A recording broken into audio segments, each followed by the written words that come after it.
On va se rendre au SmackDown du 6 septembre 2024. C'était à Edmonton et on était de ce côté-ci de la frontière au Canada pour un SmackDown qui était, écoute, surprenamment, moi je l'ai vraiment bien aimé, ce SmackDown-là. J'ai vraiment noté beaucoup de choses que j'ai appréciées. Presque l'entièreté du show. Fait que félicitations à WWE. Et fait à noter, c'était le dernier SmackDown sur Fox. Fait que évidemment, bon, nous au Canada, on n'écoute pas sur Fox, c'est sur une autre plateforme, mais c'est quand même important pour la WWE. C'est le pays où sont principalement l'entièreté des lutteurs, où la compagnie est. Et changer de diffuseur dans le pays où il opère principalement, ben, c'est quand même un point d'exclamation. Et j'ai l'impression qu'on a voulu sortir un gros show à cause de ça, même si on pourrait penser qu'on se dit, tu sais, ils switchent de...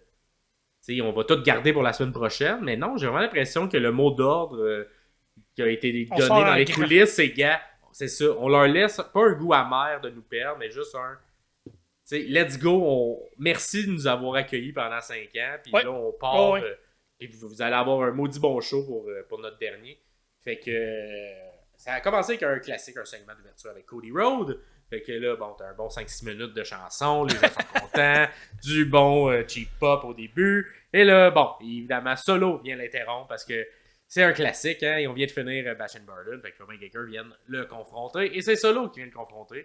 Fait que il l'avait dit avant, il était comme le gagnant entre Kevin, puis toi, je m'en vais contre lui pour la ceinture, parce que j'aurais dû gagner, j'ai juste perdu à cause de Roman Reigns. Gros bébé. Donc, bien aimé dans ce segment-là, pourquoi j'en parle, c'est Cody qui a voulu un peu mettre over Jacob Fatu à l'intérieur du segment, parce qu'il dit « Ah non, mais moi, je vais donner une chance à quelqu'un qui le mérite. » Puis là, Solo, il est content, il est sûr, je le mérite. Il fait « Non, je parlais pas de tout, je parle de Jacob Fatu. » Et là, j'aime la graine qu'on installe, parce que c'est comme ça que Paul Lévesque, il travaille. Oui. Il nous met des petites graines qui plantent au sol, il l'arrose, là, mais tranquillement. Là. Elle va fleurir peut-être dans 4 mois, peut-être dans 6 mois. Peut-être durant le Road to WrestleMania, ça va fleurir, cette fleur-là. Mais là, on commence à mettre la graine que, il y a une petite... on essaie de semer la zizanie à l'intérieur du Bloodline et de mettre de l'avant plus Jacob Fatu comme potentiel Tribal Chief, là, on sait pas. Parce que, selon plusieurs, puis c'est un peu le pouls qu'on ressent sur Internet, puis je pense que si vous regardez les épisodes, il y a vraiment un hit factor que Solo n'a pas. Ah, 100%. Puis au niveau in-ring, j'ai rarement vu quelqu'un aussi bien vendre, aussi bien... tous les mouvements qu'il fait ont l'air dévastateurs. Il est vraiment très, très bon, très excellent. Tu me l'avais vraiment bien vendu, puis ce coup-là, bravo, parce que il m'a jamais déçu, Jacob, depuis qu'il est arrivé. Fait que... Et là, il y a même un chant qu'on veut qu'il step up, là, la foule. Il dit, let's go, step up. Fait que là, la foule aussi, il commence un peu à embarquer dans ce rôle-là. Mais après, Jacob, il fait ce que j'adore, moi, qu'il fasse. Il fait genre... Je t'aime, Solo! Non, je le ferai pas! Je t'aime, ça! Est-ce que ça me fait rire à chaque fois qu'il fait ça? Fait que finalement, ben, on annonce le match la semaine prochaine dans le premier SmackDown qui sera sur USA. Dans un match pour la ceinture dans une cage en acier. Fait que, hâte de voir parce que j'ai l'impression que c'est pas la cage qui va empêcher le Bloodline d'intervenir. Je pense pas. On va couper des cordes ou on va rentrer par en haut pour venir. On l'a déjà vu, le Bloodline contre Kevin Owens, Roman contre Kevin Owens, justement. Là. C'est pas la cage qui a arrêté personne. Oh que non. Exact. Fait qu'on va voir où ça s'en va vers où. Mais moi, j'ai bien aimé pour la petite graine qu'on a semée. On va voir si ça va payer, mais j'ai l'impression à connaître comment M. Lévesque travaille et ça va fleurir éventuellement. Ensuite, on a eu un très bon match entre Bayley et Stratton. Bayley qui a un peu quitté depuis après SummerSlam parce qu'elle a perdu sa ceinture. On l'a pas beaucoup revu. Quelques fois backstage, mais pas de vrai segment, pas de match, pas de promo. Exact, ça se faisait très discret. Et là, c'était un peu une manière de souligner son retour. Et elle se prenait contre Tiffany Stratton. Et il y a vraiment un excellent match entre les deux. Là. C'est là que tu vois le potentiel d'un Stratton, puis la mettre avec une vétérante comme Bayley, à quel point ça peut faire des flamèches. Là. J'ai un peu dit ça dans un des derniers épisodes, là, mais tu sais, une Roxanne Perez qui serait jumelée à une Bayley, je suis certain que ça serait le même genre de match, encore plus incroyable. Tu avais un super beau dropkick sur le bord du ring de Stratton qu'elle a fait à Bayley, c'était looké, c'était super beau. Bayley a quand même été en contrôle dans le début du match, elle a enchaîné tous ses mouvements classiques. Entre autres, on a terminé ça avec un beau elbow drop à la plusieurs, à la Shawn Michaels. Et c'est là que Nia Jax est venue intervenir parce qu'elle avait dit à Tiffany qu'elle allait venir comme la semaine passée. Mais là, tu sais, la semaine passée, Stratton elle voulait-tu cacher, voulait-tu pas cacher, on sait pas. Et là, Jax arrive, elle vient aider son ami, sa petite Barbie. Et là, ça déconcentre Bayley et c'est là que Stratton en profite pour reprendre l'avantage. Il nous fait un super beau Alabama Slam. La manière qu'elle l'amène également son Alabama Slam, c'est original, c'est bien fait, c'est très fluide. Fait que, c'est un mouvement que j'aime bien de Stratton. Bayley, cependant, reprend le dessus avec un belly to belly. Elle enchaîne avec un saut entre les deux cordes sur Nia Jax qui est à l'extérieur pour justement la sortir du match. Mais elle se sort elle-même du match en faisant ça. Fait que quand elle vient dans le ring, Stratton a repris ses esprits. Elle surprend Bayley avec un espèce de tomber sur le dos là, quand tu prends les bras par en arrière puis tu la flippes par en avant. Pendant ce temps-là, Jax, elle remonte sur le ring parce qu'elle n'a pas été contente que Bayley. Fait que là, elle déconcentre l'arbitre. L'arbitre dit va-t'en. Et là, on manque le pin. Fait que là, petite tension qu'on installe entre Stratton et Nia Jax parce que elle aurait peut-être gagné Stratton là-dessus si Jax n'avait pas déconcentré l'arbitre. Et ça permet à Bayley de s'en sortir et de faire son finisher que moi, j'ai jamais vraiment apprécié. Mais c'est la première fois que je vois le Rose Plant de Bayley rentrer au poste. Il est comme une espèce de... Je sais pas comment expliquer. Coup de DDT vers en avant, je sais pas, genre elle plante la tête de la personne. C'est le genou qui aide la face de l'autre à rentrer dans le pied. Ouais, c'est ça. Mais c'est la première fois que je vois quelqu'un, puis on s'entend, le style de Stratton est important pour que ça ait de l'impact. Mais c'est la première fois que j'étais comme, bon, là, ça a l'air d'un finisher et non pas juste d'un mouvement. Io Sky l'avait bien vendu à SummerSlam quand même. Ouais, c'est vrai. Io Sky également l'avait bien vendu. Mais bref, je le souligne parce que c'est un des finishers, je trouve, qui a le moins d'impact présentement. J'ai trouvé que là-dessus, il était très bien réussi. Fait que bravo, on continue. Fait que là, évidemment, elle gagne sur ça. Bayley. Et on continue peut-être avoir un match éventuellement en revanche contre Nia Jax. On continue à construire la tension également entre Stratton et Jax. Fait qu'un bon match qui a fait avancer les histoires, qui a donné de la bonne lutte aussi. Fait que bravo aux trois madames qui ont participé à ce segment-là. Ensuite, Kevin Owens contre Waller et Austin Theory. Ça commence avec un segment backstage pour un peu installer ce match-là. Où KO, justement, il cherche des trucs à Wayne Gretzky parce qu'on est à Edmonton. Il cherche des affaires. C'est un fan de hockey. Et là, Grayson Waller et Theory viennent. Ils se picossent un peu.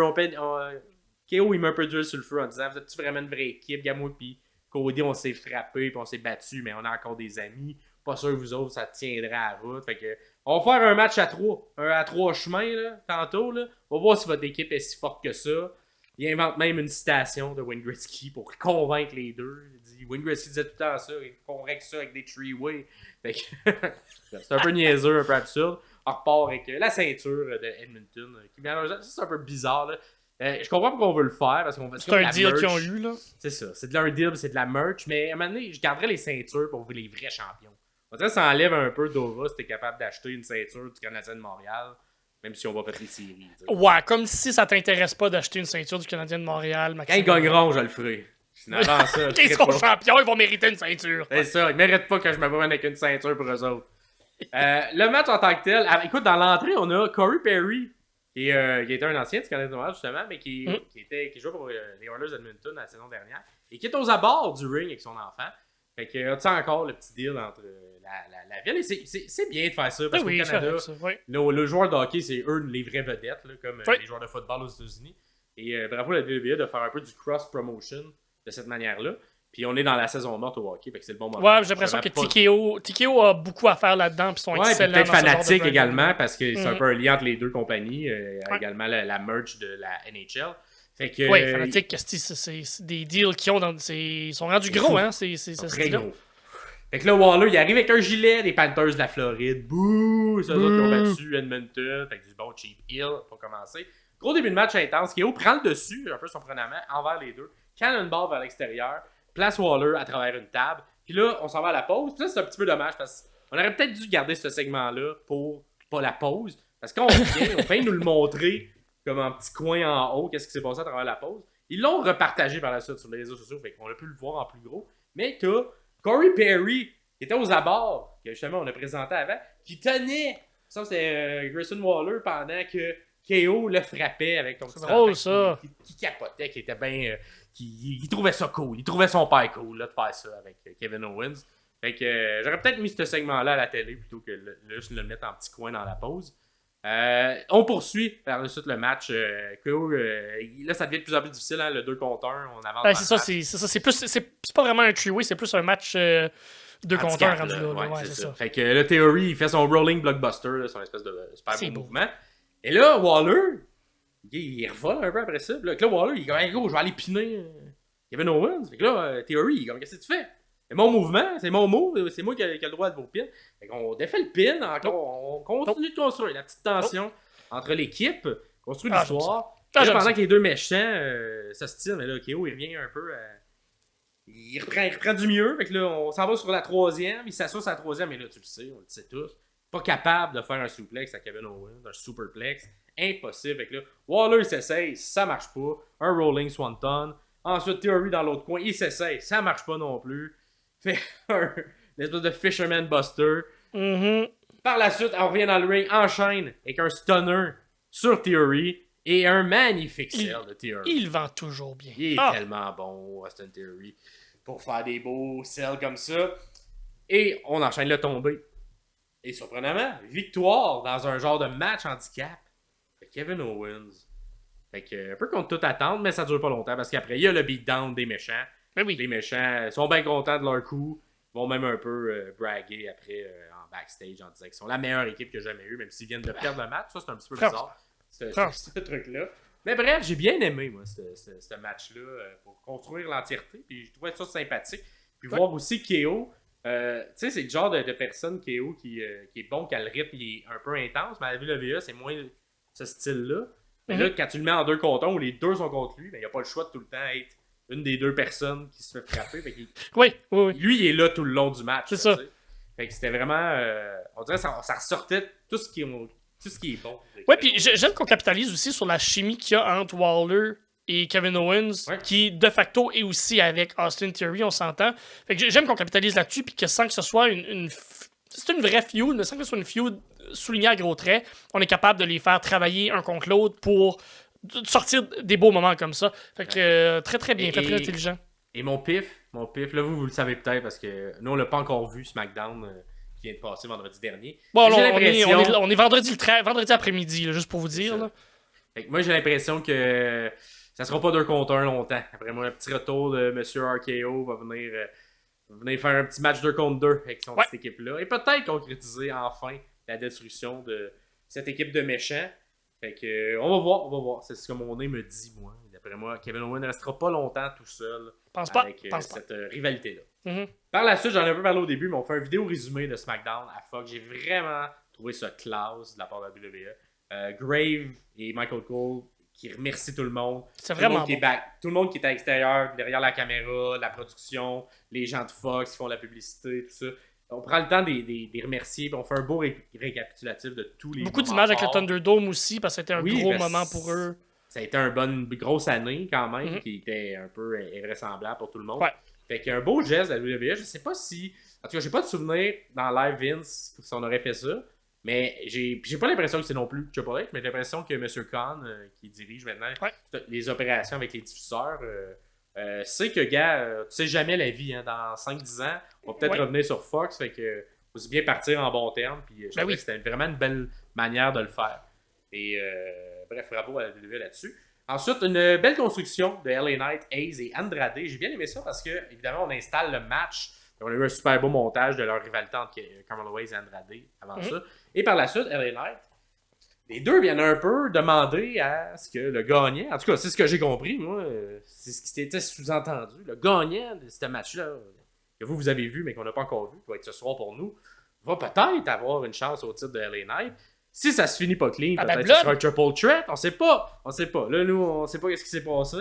Mais j'ai quand même bien aimé ça parce que non seulement c'est bien construit, Hayes et Andrade, mais en plus, on regarde vers le futur déjà. Et tu sais, c'est le genre de truc que, on dirait, du côté de la Harley Wrestling, on pense pas à faire, on veut pas faire. C'est pas comme ça qu'on veut construire l'histoire, mais c'est tellement simple, c'est tellement facile. Puis ça ajoute encore plus d'importance au match que je trouve qu'il y avait déjà de l'importance. Booking 101, booking de base, mais ça marche. Ça marche vraiment bien. Fait que, tu sais, c'est comme la petite série sur le Sunday. En plus, le gagnant du match, on va peut-être s'enligner vers LA Knight après. Fait que, bravo. J'ai bien aimé ce segment-là. Je trouvais que les trois cool. paraissaient bien. Puis on va voir qui va s'en aller. Si j'ai raison, peut-être aussi. Ça m'étonnerait. D'habitude, quand on place quelque chose comme ça, c'est parce qu'on s'en va vers ça par la suite. Et finalement, le main event, un bon main event, c'est le Bloodline contre DIY et Street Profit qui est en équipe, qui ont comme venu sauver dans le segment d'ouverture Cody Rhodes. Fait que Cody Rhodes n'est plus vraiment là dans ce match-là.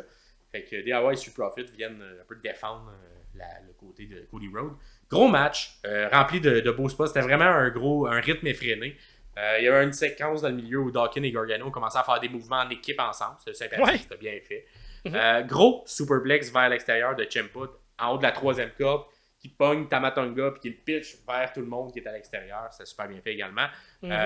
Beau petit spot qui a fait réagir la foule. Ensuite, on vient sur le ring. Ford qui fait un superbe 450 splash sur, encore une fois, Tamatonga, le pauvre. Il est vraiment le bouc émissaire du Bloodline. Ensuite, ben là, évidemment, Tamatonga, il est tout mort, il est tout fripé, il est tout cassé à terre. Fait que, qui vient pas le sauver? Fatou! Monsieur Fatou arrive, clean le ring, il fait ses finishers à tout le monde. Tout le monde! Ah, c'était bon, ça, un après l'autre, puis un après l'autre, puis venez-vous-en, c'est pas peur de personne. Allez-vous-en, pogne Tamatonga, tag in lui-même, let's go, Westic. Moi, je m'en vais dans le ring, il détruit tout le monde. Entre autres, un super beau DDT empalé, comme je l'ai appelé. Puis on disait un peu avec Pac, on va dire un DDT empalé sur Ford qui fait un super beau sell là-dessus. Donne ensuite le tag à Solo parce que il l'aime Solo! Il l'aime tellement! Tiens, va pogner la victoire. Puis là, Solo arrive dans le ring. Pac-Cloud, 2 likes dans la gorge et c'en est terminé. De monsieur Montez Ford, 1, 2, 3. Ça se termine comme ça. Pendant que Fatou, il crie qu'il l'aime donc bien, son beau. Il l'aime. C'est beau l'amour. Fait qu'un bon event, très rythmé. J'ai l'impression que ça a été un bon show pour les gens d'Edmonton qui étaient sur place. Oui. Et c'était un très bon show pour terminer, si on veut, sur une bonne note, le partenariat avec Fox, qui a duré 5 ans tout de même. Oui, depuis la semaine prochaine, ça va être bon aussi. Oui. Oh, oui, ça va être ce que vous avez déjà vu, en fait, là, ce que nous on va voir ce soir. Ben hâte au SmackDown de ce soir.